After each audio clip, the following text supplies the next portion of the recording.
Automaker Ford is set to release its first fully electric sedan later this year. Ford is pairing with SunPower Solar Company to sell solar energy systems to those purchasing electric cars. Buyers will have to shell out an extra $10,000 for the system.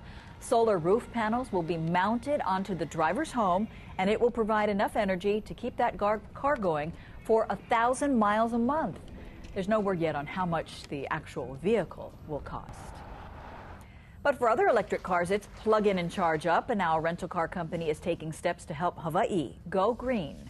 The statewide average for a gallon of gasoline is above $4 in many places. Well, now Enterprise Rent-A-Car is trying to provide an alternative way for drivers to travel in Hawaii.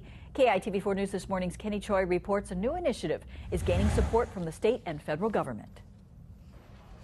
Rolling out 7 brand new Nissan Leafs, Enterprise Rent-A-Car is hoping to electrify and change the way people drive in the islands. What we wanted to do was offer a different experience to our visitors in Hawaii and our residents so that they could test drive or sample an electric vehicle and see what the experience is like.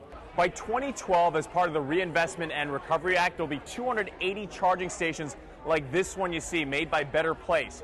It'll make it easier for drivers to park and to charge their cars.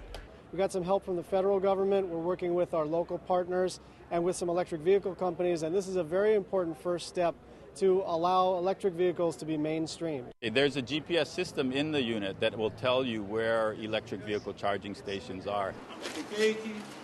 There's also an electric cord in the rental units that plugs into a normal 110-volt outlet, according to Foy, in case of an emergency.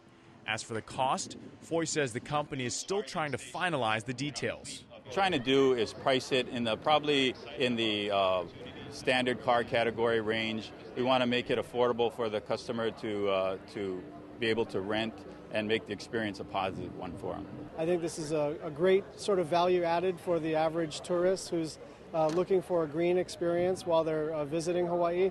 And so I think this is going to be the beginning of a pattern of electric vehicles being available from all car rental companies. By the end of the year, Enterprise plans to add approximately 20 to 25 more electric cars to its Hawaii fleet. Kenny Choi, KITV4 News. Hawaii is one of only 5 states to introduce the rental electric cars through Enterprise. The cars will be available to rent by the end of the month, according to company officials.